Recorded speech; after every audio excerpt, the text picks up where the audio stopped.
কোরবানির পশু জবে করার সময় শুধু সামান্য ছোট্ট দুইটা ভুলের কারণে আমাদের কোরবানিও বাতিল হয়ে যাচ্ছে, এই কোরবানির পশুর গোশত খাওয়াও আমাদের সকলের জন্য হারাম হয়ে যাচ্ছে। সামান্য সিম্পল। আর এই অন্যায়টা, এই ভুলটা আমার জানা মতে সবচেয়ে বেশি করা হয়ে থাকে। অনেক মানুষ এটা জানেই না। আমি অবাক হয়েছি যখন এই সমস্ত কথাগুলো বিভিন্ন মানুষকে বলা হয়, অনেক মানুষ এটা তো মানেই না, বরং উল্টা রিয়াকশন দেখায়। আপনি অবাক হয়ে যাবেন। নবীজি সাল্লাল্লাহু আলাইহি ওয়াসাল্লাম বলছেন, যদি একটা প্রাণীকে জবাই করার মধ্যে যদি একাধিক কোনো জবেহদাতা যোগ হয়, শরিক হয়, এবং একাধিক ব্যক্তির মধ্যে থেকে কেউ যদি শুধুমাত্র একজন ব্যক্তিও যদি বিসমিল্লাহি আল্লাহু আকবার না বলে, তাহলে ওই পশুর গোশত খাওয়া হালাল হবে না। কিভাবে আমি আপনাদেরকে পরিষ্কার করে বলি। একটা পশু জবাই করার সময় দেখা যাচ্ছে যে একজন একটু কেটেছে, গলা কাটার পরে দেখা যাচ্ছে যে ওটা হচ্ছে না, আরেকজন ব্যক্তি তার কাছ থেকে চাকুটা নিয়ে তিনি আরেকটু কাটলেন, এবং তাও হলো না। আরেকজন কষাই, অনেক সময় কষাই হাতে নেয়, কষাই হাতে নিয়ে তিনি আরেকটু ভালো করে কানটান এটা ওটা ভালো করে কেটে ফেলেন।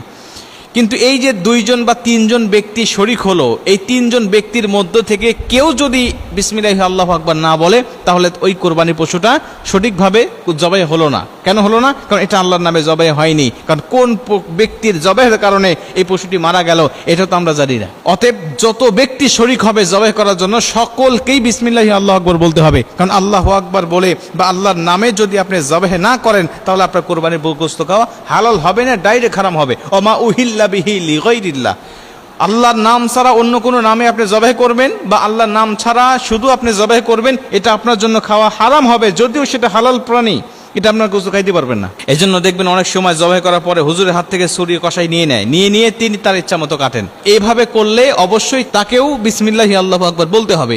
যদি তিনি না বলেন, তাহলে তাকে স্মরণ করিয়ে দিতে হবে যে তুমি বিসমিল্লাহি আল্লাহু আকবার বলো।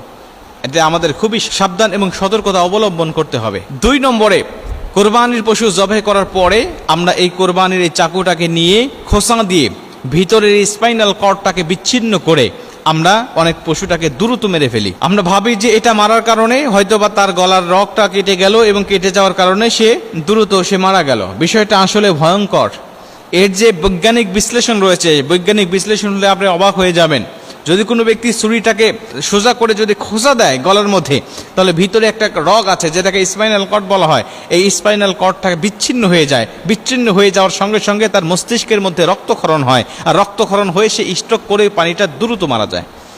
পশুটা স্ট্রোক করে দ্রুত মারা যায়। তার মানে এটা জবাই করার কারণে মারা গেল না, এটা খোঁচা দেওয়ার কারণে, রগ বিচ্ছিন্ন হয়ে যাওয়ার কারণে, ওই মস্তিষ্কে রক্তক্ষরণ হওয়ার কারণে এটা হার্ট অ্যাটাক করে বা স্ট্রোক করে সে দুনিয়া থেকে চলে গেল, সে জবাই হওয়ার জন্য গেল না। অতএব এই যেই প্রাণীটা স্ট্রোক করে মারা গেছে, যেই প্রাণীটা হার্ট অ্যাটাক করে মারা গেছে, এই প্রাণীর গোশত খাওয়া মানুষের জন্য কেমনে বৈধ হবে বলেন? অথচ আমরা দেখতে পাই আমাদের সমাজে অধিকাংশ মানুষ এই ভুলটা করে থাকে, চাকু দিয়ে উল্টা করে খোঁচা দিয়ে এই স্পাইনাল কর্ডটাকে আলাদা করে দেয়। অনেক মানুষ এটাকে সওয়াব মনে করে যে তাড়াতাড়ি মারা গেল, এটা নিঃসন্দেহে ভালো হবে, পানিটার কষ্ট হচ্ছে না। না, নবীজি যে তরিকা শিখিয়ে দিয়েছে, এই তরিকায় জবাই করলে আপনার পশুর কষ্ট হবে না। আপনার পশু কষ্ট হবে না, এটা আপনার জন্য আল্লাহ পাক হালাল করে দিয়েছে, আপনি করবেন। আপনি কেন তার উপরে অতিরিক্ত মায়া দেখাতে গিয়ে তাকে আপনি স্ট্রোক করে মেরে ফেলতেছেন, তাকে আপনি হার্ট অ্যাটাক করাতে বাধ্য করতেছেন? অতএব যারা কোরবানি আমরা দিচ্ছি, আমরা সাবধান সতর্কতার সাথে আমরা এগুলো দেখব। আমার পশু যারা কোরবানি করবে, বিসমিল্লাহি আল্লাহু আকবার তারা বলছে কিনা, এবং একাধিক ব্যক্তির যদি যোগ হয়, আমরা তাদেরকে স্মরণ করে দেবো, হ্যাঁ বিসমিল্লাহ বলে তুমি কাটো। এবং আমরা দেখব যে আমাদের পশুগুলো জবে করার পরে এগুলোকে উল্টা করে আবার স্পাইনাল কর্ডটাকে আলাদা করা হচ্ছে কিনা। যদি করা হয়, আমরা বাধা দিব যে আমার পশু 10 মিনিট লাগুক, 20 মিনিট লাগুক, আধা ঘন্টা লাগুক না কেন, তার জানটা বের হতে কোনো সমস্যা নেই। খুবই গুরুত্বপূর্ণ আলোচনা, সবাই শেয়ার করে দিবেন।